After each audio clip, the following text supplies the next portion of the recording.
Olá, meus alunos! Hoje daremos continuidade ao exame físico neurológico. Vamos recordar um pouquinho o que é a avaliação neurológica. O exame neurológico é uma avaliação clínica não invasiva que busca identificar e dimensionar transtornos que afetam o sistema neurológico. Essa avaliação é composta por uma série de testes físicos que analisam a função das estruturas responsáveis pelo funcionamento do corpo humano e serve para constatar anormalidades no sistema neurológico. A anamnese, nível de consciência, reflexos, equilíbrio e sensibilidade são algumas etapas do exame neurológico. O sistema nervoso é dividido em sistema nervoso central e sistema nervoso periférico. O sistema nervoso central é formado pelo encéfalo e medula espinhal e coordena as ações realizadas pelo corpo. E o sistema nervoso periférico é composto pelos nervos cranianos, pelos nervos raquidianos ou espinhais, terminações nervosas que enviam mensagens com comandos através dos nervos. E o que são os nervos? Os nervos são feixes de partes de neurônios responsáveis pela transmissão dos estímulos do corpo para a medula e desta para os órgãos específicos após terem sido interpretados e respondidas pelo encéfalo. Suas dilatações são chamadas de gânglios nervosos.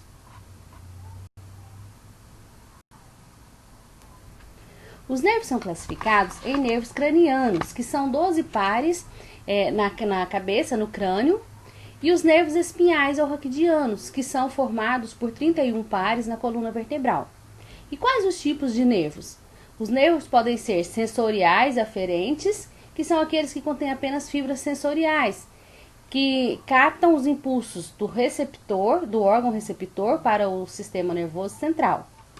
E tem-se os nervos motores e eferentes, que são aqueles que contêm fibras motoras. Vão receber impulso do sistema nervoso central para o órgão efetuador. São os nervos que coordenam os movimentos e outro tipo são os nervos mistos, que são aqueles que contêm fibras motoras e sensoriais. Eles recebem o impulso do sistema nervoso central para o órgão e do órgão para o sistema nervoso central. Assim, vocês viram que os nervos e as terminações nervosas compõem o sistema nervoso periférico e são responsáveis pela entrega das mensagens emitidas pelo sistema nervoso central. Caso suspeito de danos nos órgãos dos sentidos, como os ouvidos, olhos, a língua, nariz, região do rosto, pescoço, ombros ou partes internas do encéfalo, deve-se realizar testes específicos para examinar os 12 pares de nervos presentes no crânio.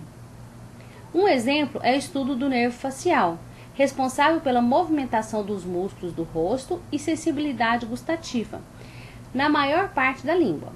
Para verificar a sua integridade, o examinador avalia a face do paciente, buscando qualquer anormalidade ou assimetria, tanto em repouso quanto durante movimentações como enrugar a fronte e mostrar os dentes.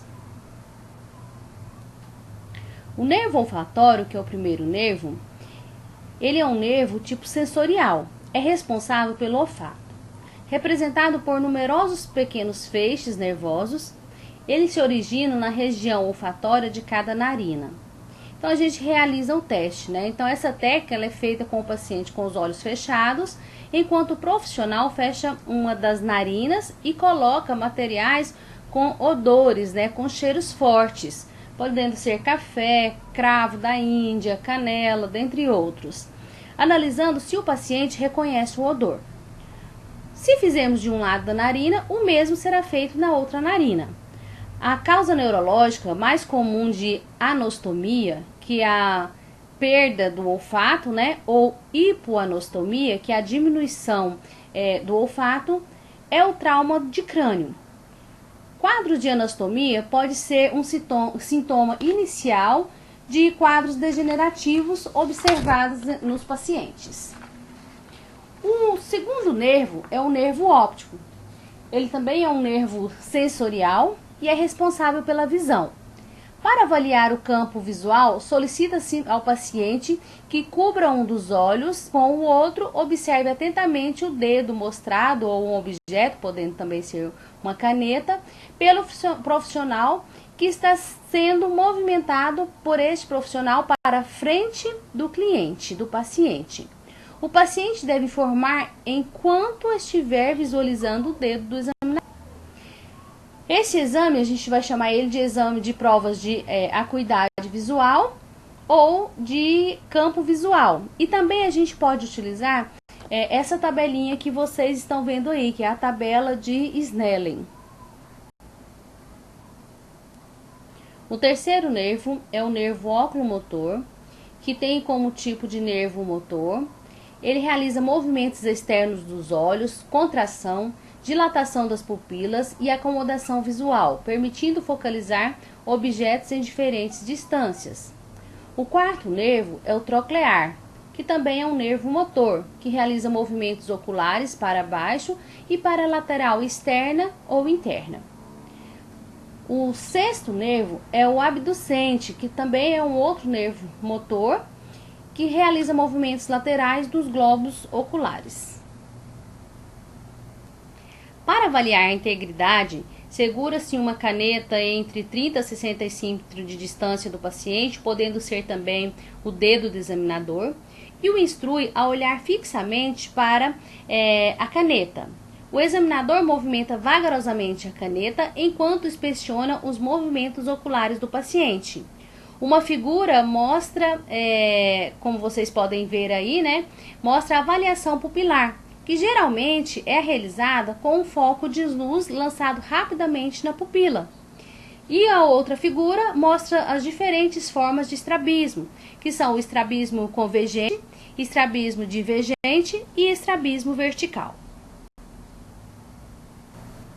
O quinto nervo é o trigêmeo.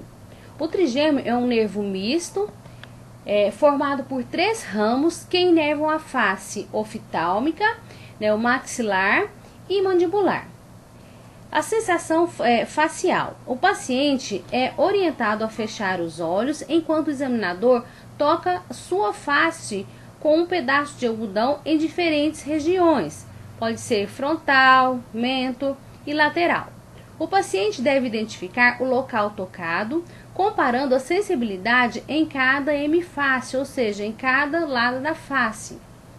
Então, esse exame, a gente vai chamar ele de provas de sensibilidade tátil, podendo ser na testa, na fronte, na bochecha, no queixo, e também realiza-se a motora, que é a mordedura dos dentes. Então, a gente pede para o paciente cerrar os dentes e observa. O sétimo nervo é o nervo facial, que é um nervo misto, com funções sensoriais e motoras.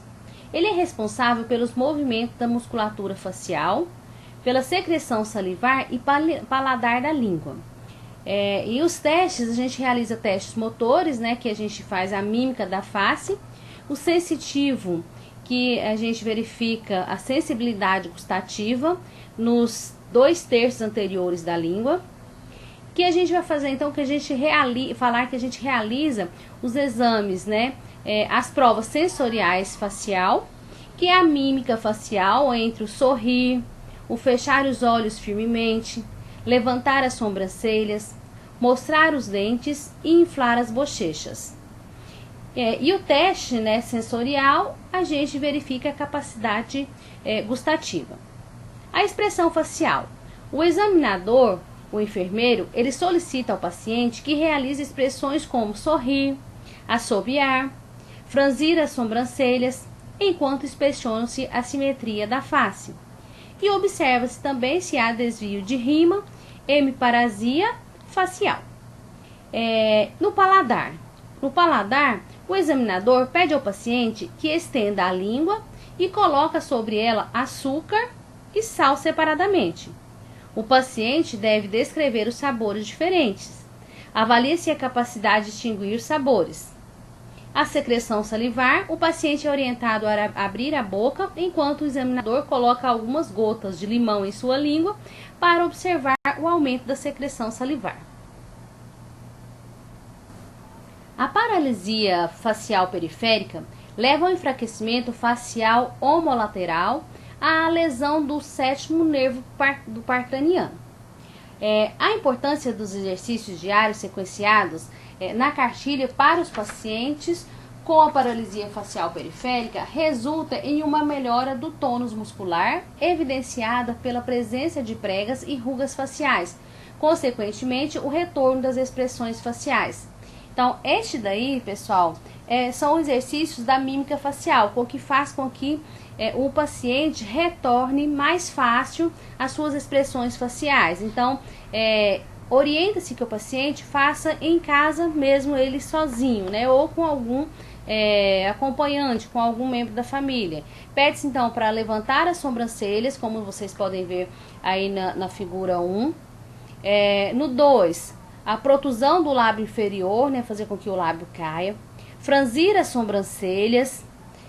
No 4, a expressão de mau cheiro, né? Nariz de franzir o nariz. No 5, fechar os olhos com força. No número 6, aproximar e comprimir os lábios. No 7, sorrir mostrando os dentes. No 8, sorrir com os lábios juntos. E no 9, soprando, né, como se você fosse encher a bochecha de ar. Então, esses daí são exercícios que facilitam, né, o retorno das expressões faciais para aqueles pacientes que têm paralisia facial periférica.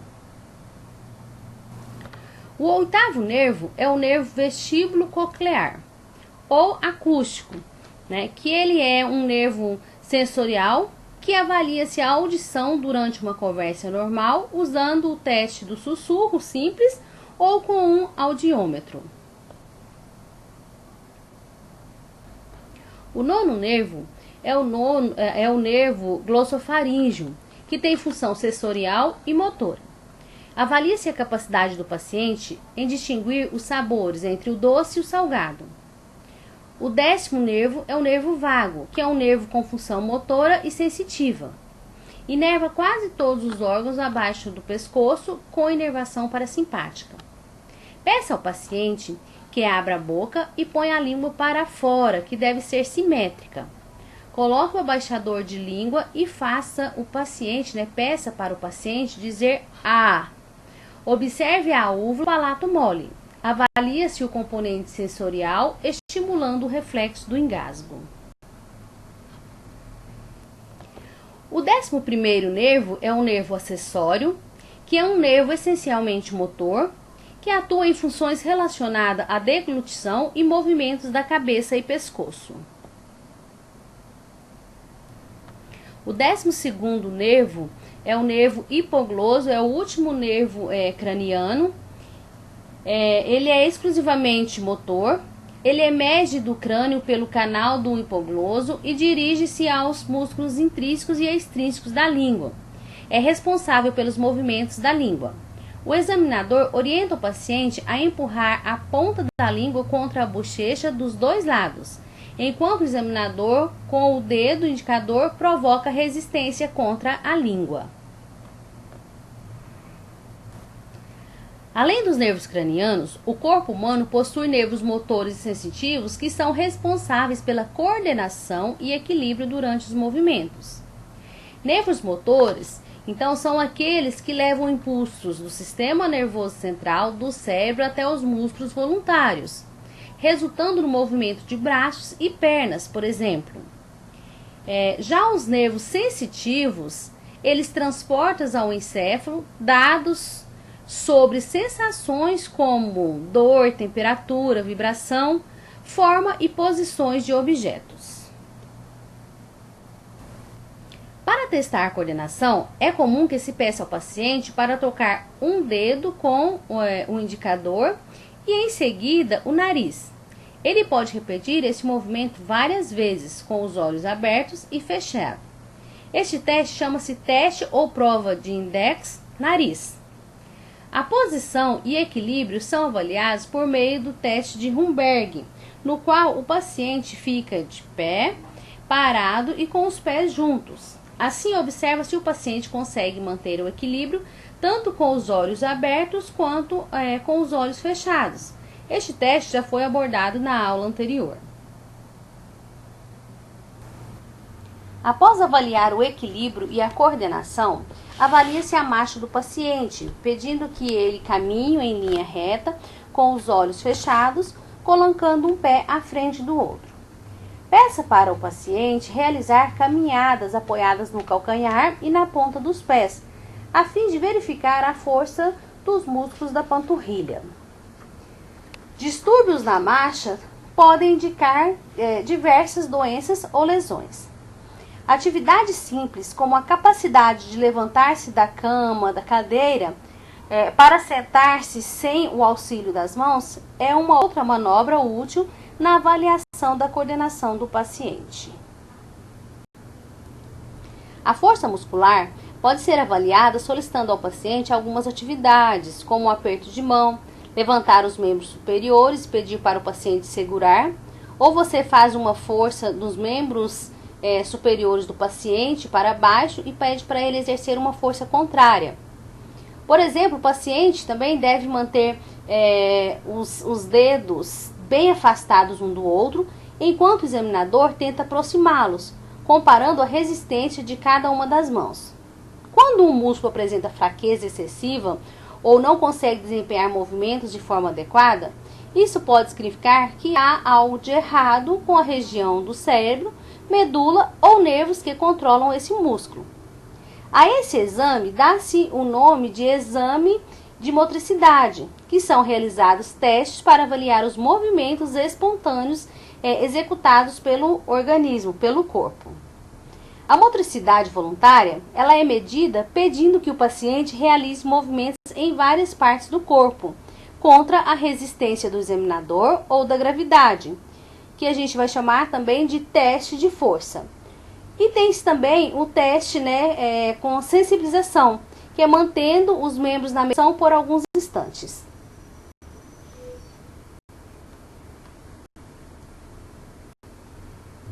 Como vocês devem ter observado, os movimentos voluntários, eles dependem de ordens do cérebro. Já os movimentos involuntários, diferentemente dos movimentos voluntários, são avaliados através de reflexos.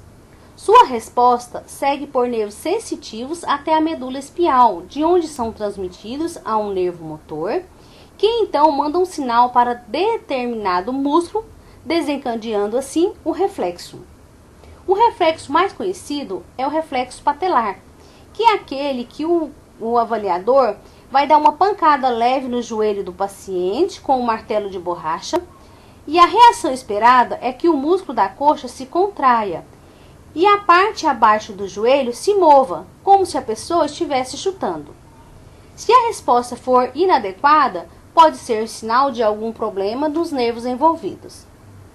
Podemos, por exemplo, diferenciar o comprometimento do sistema nervoso central do comprometimento do sistema nervoso periférico a partir da análise dos reflexos. Esse tempo do exame neurológico, esse tipo de exame, ele é bastante fidedigno, porque ele independe da participação do paciente. Outro teste neurológico bastante realizado é o teste de sensibilidade. A perda da sensibilidade pode ser consequência de ferimentos, de lesões e infecções nos nervos sensoriais. Deve-se questionar especificamente a presença de parestesias, como formigamentos, dor ou agulhadas, queimação, por exemplo. Verifica-se também dores espontâneas ou perversões da sensibilidade. Pode-se verificar também a sensibilidade dolorosa. Pesquisa-se preferencialmente com alfinetes descartáveis. Não utilizar estiletes ou dispositivos com pontas não descartáveis, como aqueles que vêm embutidos no martelo de reflexos, por exemplo. Verifique-se também a sensibilidade tátil, que é a pesquisa com uma mecha de algodão seco ou uma gaze. Outro tipo de exame é a sensibilidade térmica, que vai pesquisar com 2 tubos de ensaio ou copos, um com água gelada e outro com água morna, e o paciente deve ser capaz de identificar os tubos nas diversas áreas do corpo.